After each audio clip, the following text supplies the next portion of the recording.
Oh, Rachel, notre mère, voilà bien longtemps que tu as quitté ce monde. C'était un 11 Reshvan, comme aujourd'hui, il y a plus de 3000 ans. Tu as quitté ce monde, mais en même temps, tu ne l'as jamais vraiment quitté, puisque tu continues de pleurer pour tes enfants, puisque tu refuses de te laisser consoler pour tes petits égarés. C'est le prophète Jérémie, au chapitre 31, qui nous le rappelle. Rachel mevaka al-baneha, dit le verset. Rachel pleure sur ses enfants. Depuis la nuit des temps, ô Rachel, notre mère, tu pleures. Tu as pleuré pour les Juifs partis en exil lors de la destruction du premier Beth Amikdash par les Babyloniens. Tu as pleuré pour les Juifs chassés de la terre promise par les Romains. Tu as pleuré pour les communautés de la vallée du Rhin anéanties lors des croisades. Tu as pleuré lors de l'expulsion des Juifs d'Espagne et durant toute l'Inquisition. Tu as pleuré pour les 200 000 Juifs assassinés par les Cosaques en 1648-49. Tu as pleuré pour toutes les persécutions qui se sont abattues sur les Juifs partout dans le monde, sur tous les continents, à toutes les générations, pour les pogroms en Russie au début du XXe siècle. Tu as pleuré pendant la Shoah, bien sûr, mais tes larmes n'ont pas pu éteindre le feu des crématoires. Et puis, tu pleures. Depuis Simchat Torah, tu pleures sans cesse sur tes enfants que l'on a si mal traités et envers lesquels furent commises tant d'exactions, si horribles, si terribles, si inaudibles, si indicibles. Avec toutes tes larmes, ô Rachel, notre mère, ce sont des milliers d'océans que l'on peut remplir, des océans de larmes.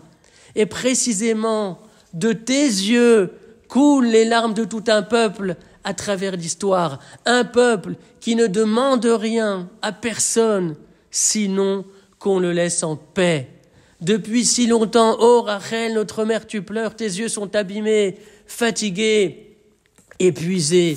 Où trouves-tu cette énergie pour pleurer et ne pas t'éteindre? Où trouves-tu cette force de vouloir faire entendre tes sanglots haut dans le ciel pour le faire trembler ce ciel et en faire tomber la rosée de la résurrection?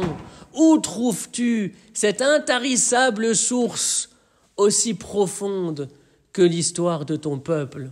Ton visage est marqué par ces sanglots, également par ces sillons qui furent creusés tout au long de notre histoire.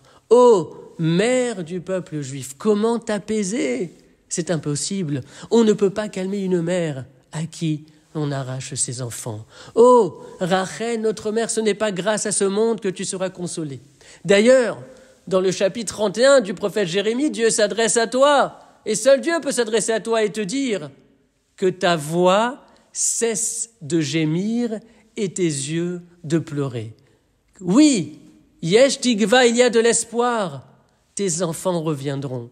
Oh, Rachel, notre mère, seul Hachem pouvait te formuler une telle promesse. Seul celui qui dépasse le temps et la nature, l'histoire et la matière, seul lui pouvait annoncer une fin si inattendue.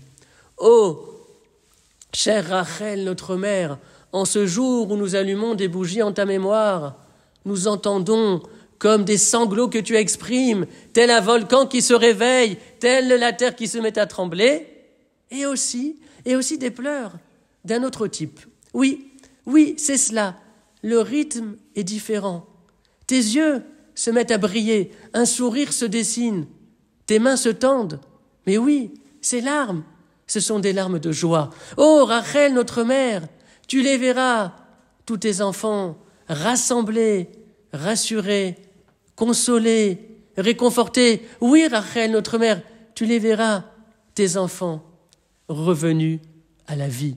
Oui, chère Rachel, notre mère, aucune larme ne coulera plus de tes yeux. Parole de Dieu.